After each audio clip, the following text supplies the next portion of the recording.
They had already buried children that spring. They had already eaten seed meant for planting. And now the ground itself seemed to turn against them. When the insects came, millions of them, stripping fields down to bare dirt, the pioneers knew this was the end. No harvest meant no winter. No winter meant no survivors. So they did the only thing left. They prayed. And then the sky moved. The wagons came to a stop at the edge of the valley, their wooden wheels cracked and groaning from months of travel. For Brigham Young, standing at the front with his cane planted in the dirt, this place was not impressive. It wasn't lush. It wasn't forgiving. It was dry, ringed by mountains, and seemingly indifferent to human survival. But he looked out anyway. "This is the place," he said. Behind him stood families who had lost nearly everything. Homes burned, loved ones buried along the trail, children carried in wagons because they could no longer walk. They trusted that statement not because the land made sense, but because their journey had never been about logic alone. Among them was Eliza Carter, a young mother with hands permanently roughened by work, and Thomas Carter, her husband, who had lost 2 fingers to frostbite crossing the plains. Their children slept on sacks of grain that represented their entire future. They broke ground that summer with crude tools and desperate faith. Irrigation channels were carved by hand. Seeds were planted not because conditions were right, but because there was no alternative. They believed God had led them here. They did not yet know how close they were to losing everything again. By early spring, the valley began to show signs of life.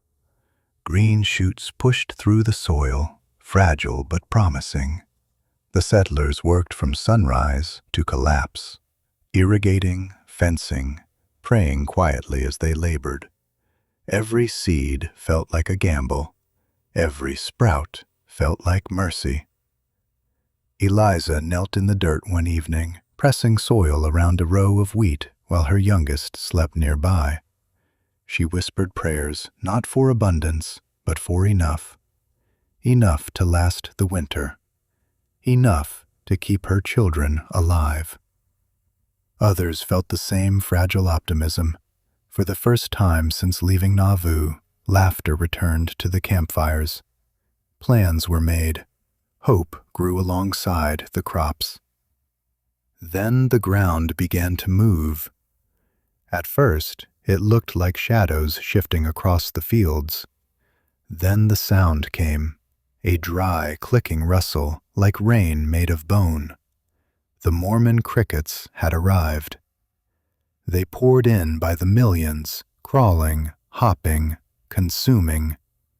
Wheat vanished in hours. Corn stalks were chewed to stubs. Entire fields disappeared overnight. Children tried to stomp them out. Men dug trenches and lit fires. Some beat the ground with branches until their arms failed. Nothing worked. The insects kept coming. Within days, despair replaced hope. People woke to bare soil where crops had stood the night before. Livestock starved. Grain stores dwindled. Mothers rationed meals. Fathers stopped pretending they had answers. The crickets were relentless. They chewed through cloth, wood, even leather. The settlers tried driving them into the river, but the insects floated across the surface and crawled back onto land. Some pioneers wept openly in the fields. Others stared in silence, calculating how long it would take before hunger took the children first. Eliza watched Thomas stand at the edge of their ruined plot, his shoulders slumped, his hands empty. She had never seen him look so defeated. "This wasn't supposed to happen," he said quietly. By May, it was clear, if nothing changed, they would not survive the winter. So the leaders called for something they hadn't yet tried: a day of fasting, a day of prayer. On May 26, 1848, the settlement fell silent. No tools rang against stone.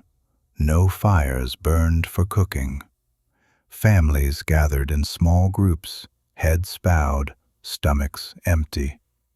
This was not a prayer of gratitude. It was a plea. Witnesses later said the air felt heavy, as if the valley itself was holding its breath.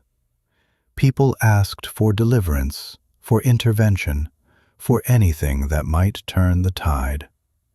And then something changed. Children were the first to notice. "They're coming," one shouted. From the north, dark shapes filled the sky. Seagulls, hundreds at first, then thousands. They descended onto the fields and began devouring the crickets. People watched in stunned silence as the birds ate until they could eat no more, then regurgitated and ate again. This continued for days. The crickets vanished. The crops, damaged but alive, remained.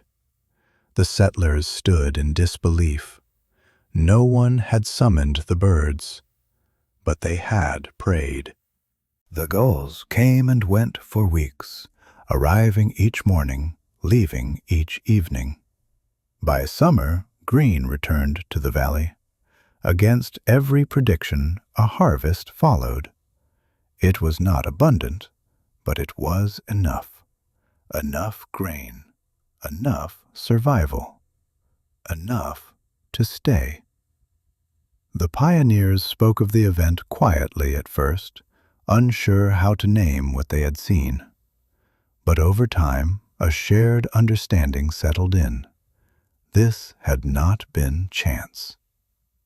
Eliza would later tell her children, "We watched heaven move that day." Years passed. The settlement grew into a city, and long after the crickets were forgotten, the gulls remained, etched into memory, carved into stone. The valley had tested them, and something had answered. Today, a monument stands in Salt Lake City honoring the gulls. Skeptics call it coincidence. Others point to natural migration patterns. But those who lived through it never wavered.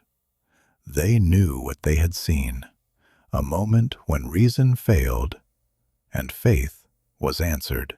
Some miracles arrive quietly. Others arrive on wings. The pioneers didn't ask for goals, they asked for survival. And what came didn't make sense, only meaning. If this story moved you, share it with someone who needs reminding that help doesn't always come the way we expect. Like, follow, and tell us in the comments, do you believe this was coincidence or something more?